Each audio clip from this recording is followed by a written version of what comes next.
Shalom, saudara yang terkasih dalam Tuhan Yesus Kristus. Salam jumpa dalam program Tuhan adalah Gembalaku. Saudara, hari ini kita sampai pada bagian silsilah Yesus yang berisi Raja-Raja Yehuda. Dari Salomo sampai masa pembuangan ke Babel. Mari kita bersama-sama membaca dari Matius 1 ayat 7 sampai 11. Salomo memperanakan Rehabeam. Rehabeam memperanakan Abia. Abia memperanakan Asa. Asa memperanakan Yosafat.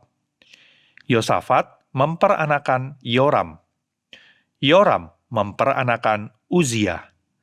Uzia memperanakan Yotam. Yotam memperanakan Ahas. Ahas memperanakan Hizkia.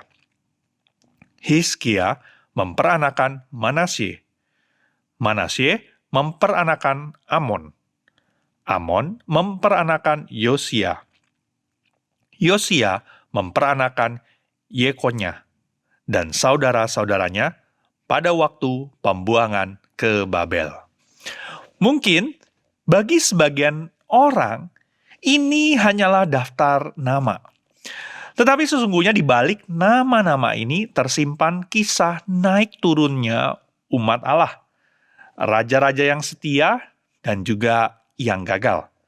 Dan di atas semuanya Allah tetap setia. Meskipun manusia tidak. Saudara, bayangkan sebuah kerajaan yang dulu itu gemilang luar biasa. Didirikan oleh seorang raja yang bijaksana. Penuh dengan kemuliaan, penuh dengan kekayaan, dan kebijaksanaan. Namun seiringnya waktu, penerus-penerusnya mulai kehilangan arah. Ada yang memerintah dengan hikmat, tetapi ada juga yang membawa bangsanya jatuh ke dalam penyembahan berhala. Begitulah kisah Raja-Raja Yehuda. Dimulai dari Salomo yang bijaksana, tetapi sayang sekali berakhir dengan hati yang menyimpang. Dilanjutkan oleh Rehabeam yang membuat kerajaan akhirnya terpecah menjadi dua. Lalu datang Asa dan Yosafat yang berusaha membawa umat kembali kepada Allah. Namun kemudian muncul Ahas dan Manasye, raja yang sangat jahat di mata Tuhan. Sejarah mereka seperti roda yang berputar. Ada masanya mereka taat, ada masanya mereka jatuh, ada masanya mereka berbalik bertobat, tetapi ada saatnya di mana mereka kembali tersesat. Dan pada akhirnya karena dosa dan penyembahan berhala, Yehuda pun dibuang ke Babel. Dikatakan Yosia adalah ayah dari Yekonya dan saudara-saudaranya pada masa pembuangan ke Babel. Bagian ini menjadi titik balik besar dalam sejarah Israel. Saudara, pembuangan ke Babel bukan sekedar peristiwa politik. Ini adalah tanda murka dan kasih Allah sekaligus.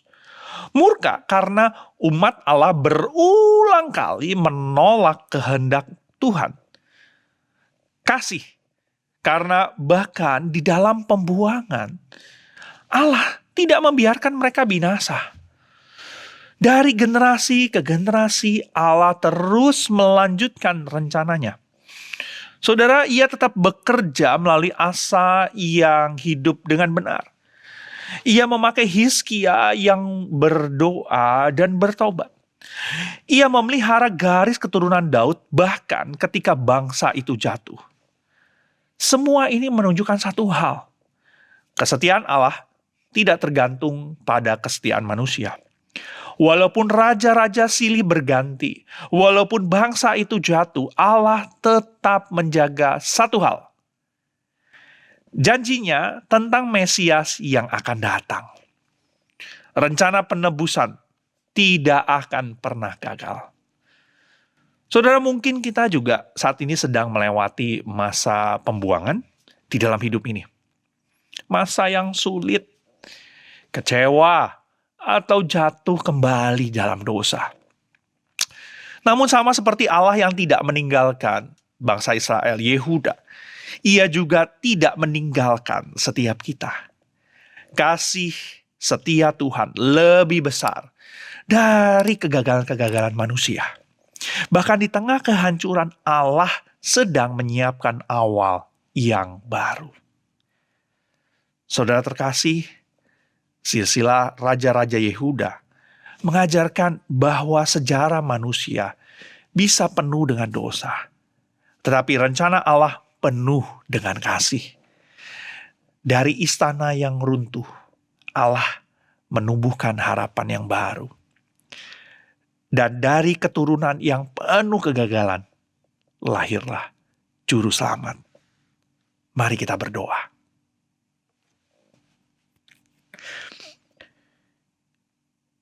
Ya Tuhan, kami bersyukur memiliki Allah yang setia. Allah yang walaupun kami manusia tidak setia, Engkau tetap setia. Rencanamu tetap berjalan. Biarlah setiap kami boleh terus berjalan bersama dengan Engkau. Kami percaya bahwa rancangan-Mu adalah yang terbaik. Saat kami gagal, saat kami jatuh, kami boleh kembali kepada Engkau. Karena Engkau tidak pernah membuang kami.